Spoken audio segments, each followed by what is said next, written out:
Hello and welcome to our interview, How We Practice Hatha Yoga. I'm Phoenix. Hi, Sophian. Welcome. Phoenix. Thank you very much for coming here and spending your time with us. And would you like to share a bit about yourself, who you are? Sure. So I'm coordinating now the online yoga academy from the Atman Federation since some years. And I'm teaching yoga since 15 years and started my own practice like 16 years ago, first from books.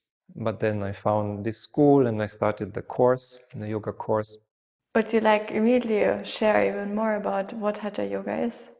Yeah, sure. So Hatha Yoga, like the term says, it's the Ha and the Ta, the solar, the lunar, the masculine, the feminine, yang and yin principle. And Hatha Yoga, it's actually about balancing these principles. You know, nowadays the asanas from the Hatha Yoga system, they were kind of limited to just the effects in the body. Yeah, we practice them to stretch our body, to strengthen it, and it's mostly around that. But this we could also just call aerobics or gymnastics as it was before. We wouldn't need to use the term yoga for it. But Hatha Yoga in its traditional sense is made to balance our being, not only to stretch our body. And this balance, of course, it's not about the physical balance to stand straight. It's about an energetic balance. And it's about the whole life experience becoming much less stressed and unbalanced and having diseases, but being much more balanced, calm, centered, and healthy. So all these are effects that come automatically if we practice Hatha Yoga correctly, like it was done 1,000, 2,000 years ago with its initial purpose. So you shared with us about Hatha and in the essence how they are energies. Yeah. Can you share with us more how does it work with the energies in our body? And also what does the chakra system has to do with that? Yeah. I mean, I guess the term chakra nowadays everybody heard at least once. But usually the chakras are considered energy wheels. So you need to imagine you're not only having this body from flesh and blood, you also have what some clairvoyants can see as your aura. Yes, you have a radiation around your physical body, which is indicating your energetic body, we could say it. Like the meridian system from traditional Chinese medicine, it also addresses this. You cannot pull meridians out of your body.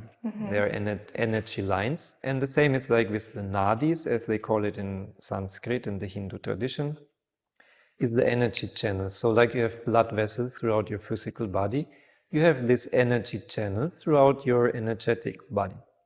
And you can feel that more and more when you practice, especially, you can feel more and more this, how the energies flow. So you have energies, prana energies, flowing in your energetic body. And then it's also good to be aware that we live on a planet which is in the whole universe, flying through the space. And the planet itself, it radiates energies, a certain form. We could call them telluric energies. They're always coming out of Earth, and because we stand on it or sit on it, it's practically for us coming from down up. And then we have other energies coming all the time from the macrocosm, from the universe, down onto the planet, which we could call macrocosmic energies or just cosmic energies. So we're living in an energy field, in a mixture of electromagnetic things. We are ourselves energetic beings. We are vibrating. Now, quantum science nowadays proves it's everything vibration, right? Nothing is really solid. So you need to see yourself more as a vibrating being, so to speak, being existing in an ocean of energies. You think you sit in a room, but everything is vibrating. If you go down to the atomic level, it becomes very obvious. And so the chakras are also on that energetic layer. They're also centers of consciousness.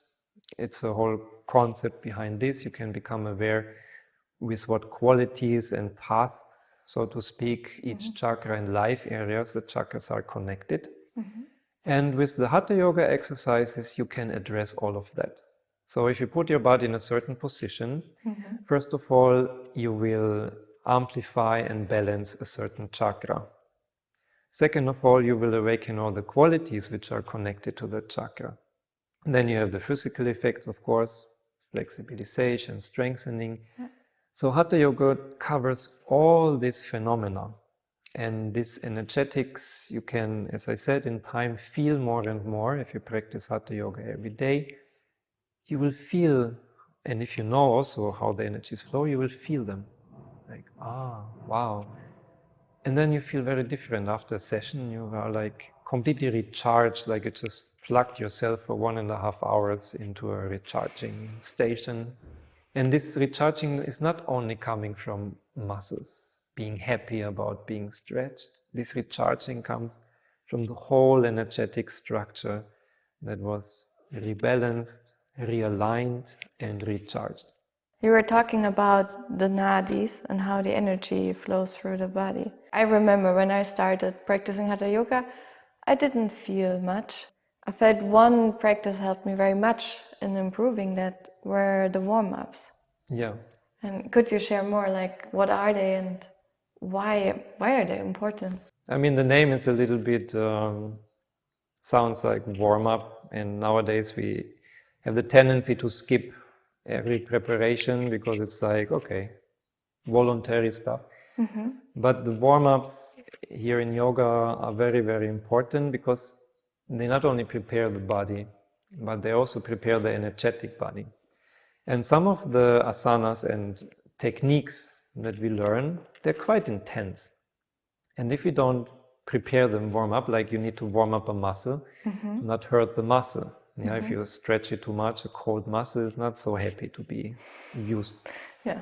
And it's similar with the energetic body. A clogged nadi is not so happy to receive much more energies that usually is flowing through it. So this set of 6 warm-up exercises, they have the aim to prepare the body, but also especially the energetic structure for the following asanas. So they're essential, and even you can see them as exercises in themselves. Even if you would just do these 6 warming up exercises, your life and your health will improve already tremendously. It's like they're little miracles, even if they have the name warm-up exercises. I know there's also another important part about how we practice Hatha Yoga is to, in the end, fully relax. And can you share with us why is that important and what's the difference between a relaxation, let's say an afternoon nap? Yeah, there's a huge difference. I mean, just lying on the floor, closing your eyes and being silent or even sleeping, it is also relaxing. But if you add awareness to your relaxation, the effects and efficiency become much, much more. So when you move with your consciousness through the body parts, when you are really aware of the muscles while you move along, it's like the muscle is even happy, like, consciousness. It's like, it really feels like this. It sounds funny, but it's really like while you become aware there, it's like the body is just happily surrendering to consciousness and letting go, like, finally, someone is looking after me, now I can relax. It's a little bit feeling like this. So wherever consciousness is present, there happen beneficial things. Things are structured, realigned, ordered, clarified, and the same as in the body. So your muscles really respond to the presence of consciousness by a deep relaxation that if you just passively lie down will not happen. And by the way, this state of relaxation, we are so used to stress that we might think, now I need to do something to relax. Actually, in reality, we are naturally relaxed. So relaxation is our natural state. If you look into nature, nature is always relaxed. There's maybe a few exceptions when a prey is running away from its predator, but otherwise nature is super relaxed. The birds just enjoy their life. But because we are used to so much stress and mental agitation all the time, we think relaxation is something special that we need to achieve. But after all, what we need to do to relax is to actively let go the stress and the thoughts that agitate us, in this way allowing our body to fall back into its natural state of relaxation. So that's quite a switch of perspective. And this is why in the relaxation exercise, it needs an active approach, because you need to take your stress into your hands actively and say, good, I let you go. And then relaxation happens. But consciousness is needed. And they're perfect already to my next question. Yeah. So you're talking about consciousness, and that's also what we use in our Hatha Yoga practice, how we work with awareness and focus. Yeah. And you mentioned it already now a bit for the relaxation, but how does it influence also the actual practice itself? Yeah, it's increasing the efficiency also dramatically, like in the case of relaxation. If you're aware which energy flows happen when you put your body in a certain position, if you're aware which chakra is activated, which qualities are awakened, and you keep your awareness there, then your consciousness itself is contributing, and we could say amplifying the effects 10 times, even 100 times, than if you just think of tomorrow's breakfast or the shopping list or anything else. So if you focus all your awareness, your whole being is aligned to one specific quality or concept or energy or state, then your body contributes through its position, your awareness contributes, your inner imagination contributes, your thoughts flow in that direction, your emotions are aligned, your feelings, everything aligns to that specific thing, and then it's like multiplying the effects, because everybody is joining that effort, and it's like a laser beam. All your being is perfectly aligned to one result, and then it becomes much more effective by adding awareness. And in this course, for example, every asana is also explained what it does. All the subtle energetic effects, the chakra connections, everything. So you get to know it, which helps you to be aware of it. The awareness helps you to experience it, attracts the specific results, which then you can more easily become aware of. And it's like this principle, energy follows consciousness, consciousness follows energy or attention. It's totally valid here, and it's like you become more and more aware, attracting more and more energy is becoming more and more aware. It's a wonderful, self-supporting exchange happening if you add awareness to everything in your life, actually. Now you shared a lot generally, but I'm a very curious person. So actually would like to know how it affected you personally. For example, we all make mistakes. And what was your biggest mistake in your Hatha Yoga practice, and how could you resolve it in the end? I would say we should not exaggerate, because the first thing that came to my mind was actually me overdoing it with Padmasana, the lotus posture. When I learned it, it's quite impressive when you can sit in that position, and I enjoyed it a lot, but also I ignored that my knees are not ready yet to sit there longer than just a minute. So I was sitting 10 minutes, something like this, meditating there, and only after a week or something I felt, this pain there, it's not disappearing again, or it's not coming from the knee adapting to the position. It became a constant pain, and then it was too late, and it took a few months to heal afterwards, this overstretching of the tendons. So you need to be very attentive, listen to your body, listen to your teacher, and not overdo it, because asanas, not always you feel it immediately when you're in the position. You can go into a position, body gets used, especially if you do them long, like we do them in our classes. You can go more and more into it, and only after you go out, you feel that you overdid it. So always take it in little steps, and as I always say, find your limit, but not the limit of how much you can do in one moment. No, the limit is, if you do this asana every day 5 minutes, how far can you stretch so after 1 week you feel only better and not accumulate tensions and problems.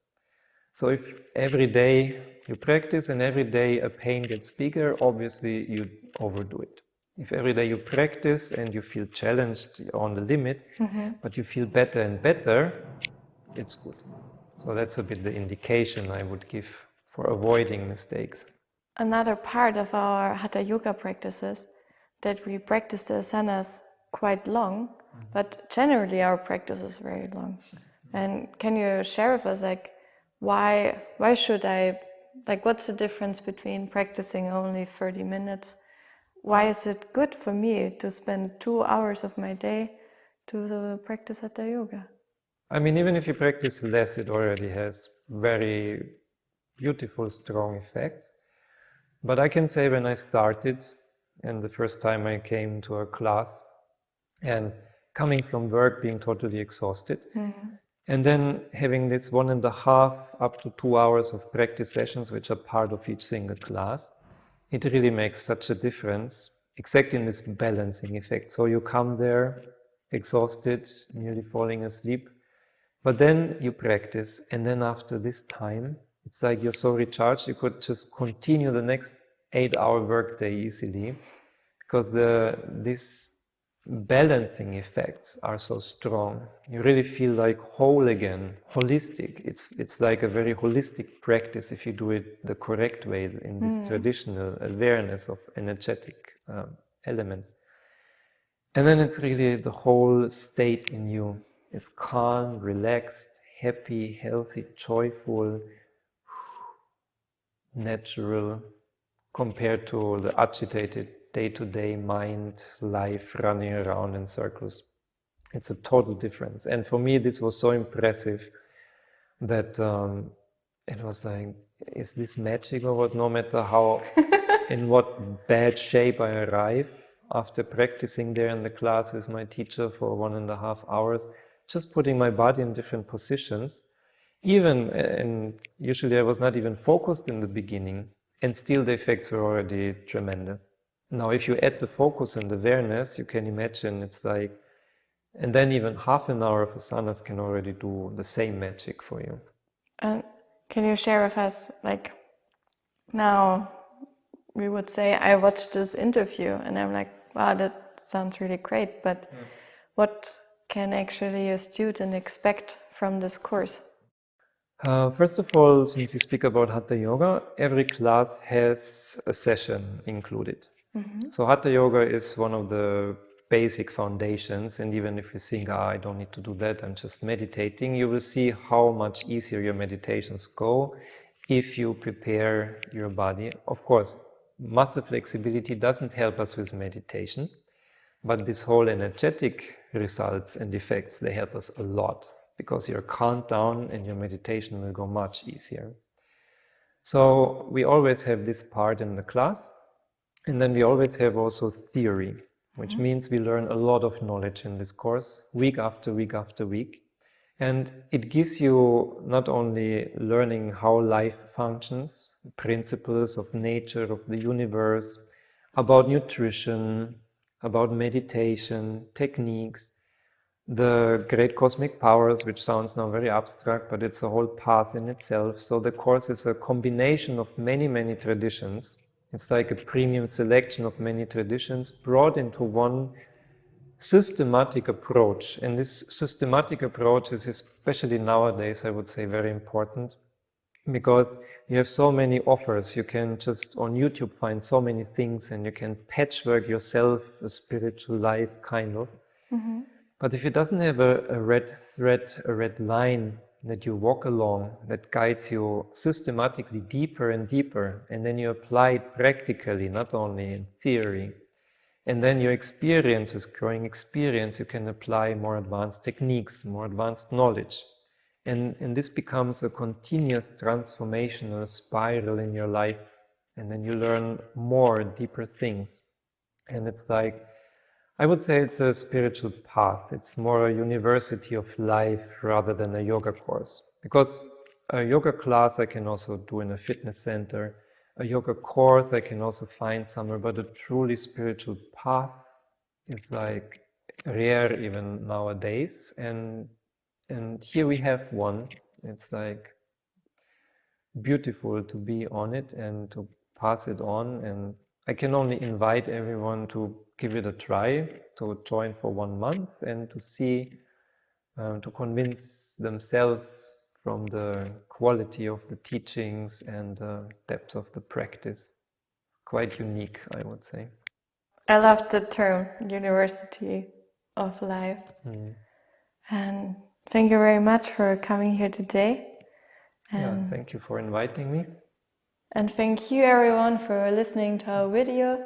And if you're interested, you're very welcome to join our next yoga class. See you there.